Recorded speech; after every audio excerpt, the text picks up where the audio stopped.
Ya Nabi salam alaika, ya Rasul salam alaika. Bismillahirrahmanirrahim. Assalamualaikum warahmatullahi wabarakatuh. Allahumma sholli wa sallim ala Sayyidina Muhammad wa ala ali Sayyidina Muhammad. Tahun-tahun saya di pesantren, tahun itu masih tahun 1980-an. Waktu itu saya masih kecil, masih anak-anak, baru lulus SD. Lulus SD masukin pesantren, dan pesantren rame-rame. Waktu itu terjadi peristiwa yang gak ngenakin. Ngapain itu? Hampir saya dipukul sama orang yang lebih gede dari saya. Nah, dia aliyah dan saya madrasah sanawiyah, masih kelas 1. Waktu itu sedih betul saya kan, dibully lah kalau zaman sekarang itu bahasanya. Kalau zaman dulu kan belum terkenal bully, dan badan saya kecil waktu itu. Belum ada apa-apa. Datang ke pesantren mencari ilmu, tapi digituin sama orang. Hai, itu saya berdoa, ya Allah, kasih kemudahan ya Allah, saya bilang tuh. Walaupun saya nggak baca apa-apa, itu masih kecil. Makanya kan doa orang yang terjolimi, doa orang yang tertekan itu dikabul. Beneran. Pada hari itu dari pagi itu saya sedih banget. Karena sekolahnya siang. Ya sepanjang hari saya bengong aja. Karena dijahatin sama orang, dibully. Hampir dipukul juga saya waktu itu. Nggak punya apa-apa. Setelah itu, alhamdulillah tuh entah bagaimana ceritanya, udah siang, orang tua datang ke pesantren. Kata bapak kan, perasaan gua kagak enak banget pengen nengokin lu di pesantren. Ternyata benar-benar dikabul oleh Allah doa orang terjolimi. Makanya kan jangan pernah berbuat jolim sama siapapun. Harta orang kita ambil, harta orang kita palsuin. Terutama nih masalah harta, punya saudara belum dibagi-bagi warisan, udah ngambil duluan. Itu nggak boleh tuh yang kayak gitu. Jolim namanya. Doa orang yang terjolimi Allah kabul. Orang kafir sekalipun. Nah kemudian saya ditanya sama bapak, kenapa lu? Saya ceritalah. Habis itu bapak saya langsung ke bagian pendidikan, pengajaran, bagian keamanan. Lalu cerita bahwa saya mau dibawa pulang karena ada keperluan yang sangat mendadak. Biar gimana pun karena hari itu hari sekolah dan orang juga nggak banyak yang izin, gampang saya izin. Lalu dibawa pulang karena datang orang tua udah selesai sekolah. Bayangin tuh waktu itu jam 5 lewat. Akhirnya pulang lah. Ketika dalam perjalanan di Cengkareng berhentilah. Berhenti di situ minum karena saya lagi puasa. Nah, Mbak berhenti dulu lagi puasa. Oh iya minum. Lalu dikasihlah minum air putih, dikasih roti. Lalu malam itu juga saya bawa ke tempat guru. Tempat guru, tempatnya di daerah wilayah Banten. Cuma gak saya bilang. Ini peristiwa udah lama banget, saya masih teringat. Setelah itu bapak saya ceritalah kejadian di pesantren gini-gini. Oh iya kata guru, gak apa-apa nanti kita kasih ilmu. Lalu dikasihlah ilmu, lama itu ngasihnya, lama di dalam kamarnya itu kan. Nah, datang aja udah karena tempatnya jauh, dari maghrib itu datang udah 9:30 baru sampai rumah. Dan orangnya nggak ada. Dibilang guru utamanya udah meninggal. Lalu dipanggil lah guru pengganti. Rumahnya jauh, bukan di situ. Kalau sekarang saya disuruh pergi lagi juga udah nggak tahu lagi.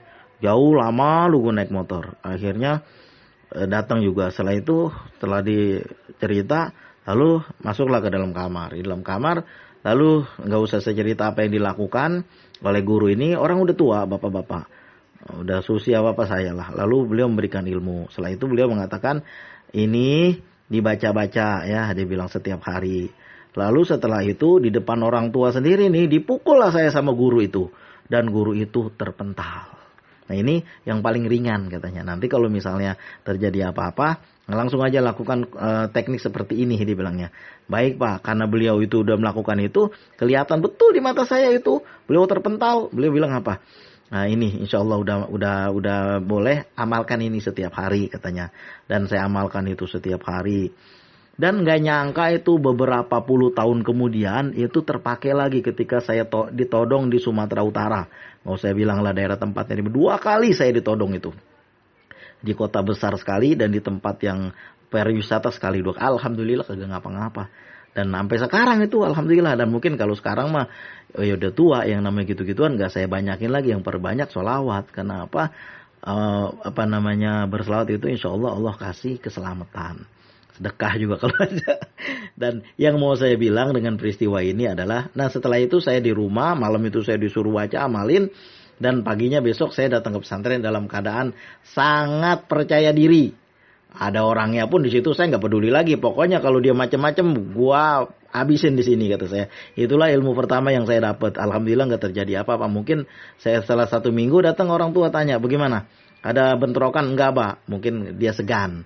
Kenapa? Memang auranya itu orang jadi segan juga. Orang jadi segan karena sama kita. Begitulah kisahnya. Cuma beliau bilang ini baca-baca. Baca-baca tiap hari, nanti kalau mau dipakai jadi tajam. Nah, pada intinya yang mau saya bilang apa?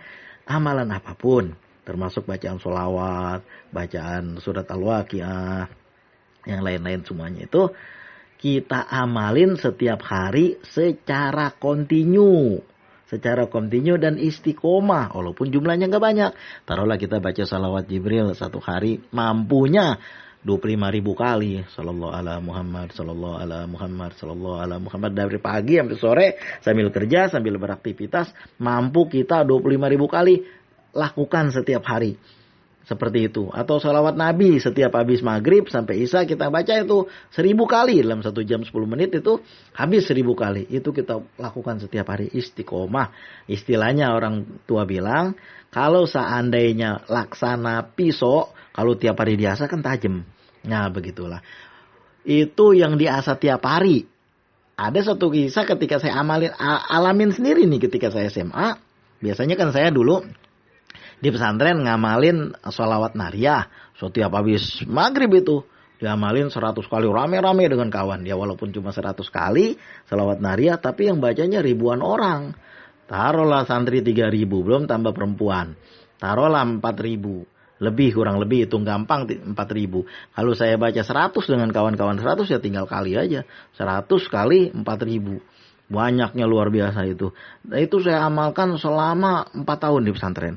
Ketika saya pulang ke rumah ngaji kitab dan sekolah SMA, itu alhamdulillah pernah hampir terjadi makar dukun. Jangankan buat makar, dia masuk aja dia kepanasan, dia nggak berani. Saya pikir apa nih kawan nanyain saya, itu ilmu apa yang ente pakai? Dia bilang dia itu dukun hebat tuh, dia masuk aja dia nggak berani, dia bilang panas. Gua kagak punya ilmu apa-apa kata saya. Udah lama baru saya teringat. Rupanya berkah membaca sholawat nariyah. Karena hari itu saya udah nggak ngamalin apa-apa lagi. Yang saya amalin waktu itu sholawat nariyah aja. Sholawat munjiat juga nggak banyak saya amalin. Paling-paling sholat duha itu yang saya amalin. Alhamdulillah berkahnya sholawat nariyah itu Allah berikan keselamatan. Berkah sholawat itu kan salawat juga. Allahumma sholli wa sallim ala sayyidina Muhammadin. Sholatan. Allahumma sholli wa sallim ala sayyidina Muhammadin. Sholatan kamilatan. Nah kan ada Allahumma sholli wa sallim ala sayyidina Muhammad juga kan. Sholawat. Lalu alhamdulillah berkahnya itu selamat daripada itu semua. Itu yang dibacanya udah lama banget. Bagaimana kalau amalan sholawat atau amalan lain kita baca tiap hari. Kita baca tiap hari secara istiqomah, apalagi sholawat. Selain itu juga akhlak yang kita sholawatin, kita tiru. Wa innaka la'ala khuluqin azim. Sungguhnya Muhammad, engkau benar-benar berada dalam akhlak yang mulia. Nah kita tiru akhlaknya. Ya walaupun bagaimanapun yang namanya kita tiru akhlak Rasulullah, kita kan gak bisa 100%. Sama juga saya ngalamin dulu. Jangan kita nanti ditampar kuping kanan, pipi kanan kita kasih kuping kiri. Bukan kayak begitu. Meniru akhlak Rasulullah bukan gitu. Beliau pertama memaafkan orang. Ya udahlah, yang udah terjadi apalagi. Dan itu ciri-ciri orang bertakwa begitu. Sama kita begitu. Ya udahlah, apa yang terjadi? Saya juga banyak begitu. Dijahatin sama orang. Ya udahlah, saya maafin aja. Walaupun kita maafin, tapi kan kita tidak serta-merta untuk menyambung lagi urusan dengan dia. Yang biasa kita udah ditipu, jangan pernah lagi nyambung urusan dengan dia. Nanti kapan-kapan ditipu lagi. Maafin, gak ada masalah.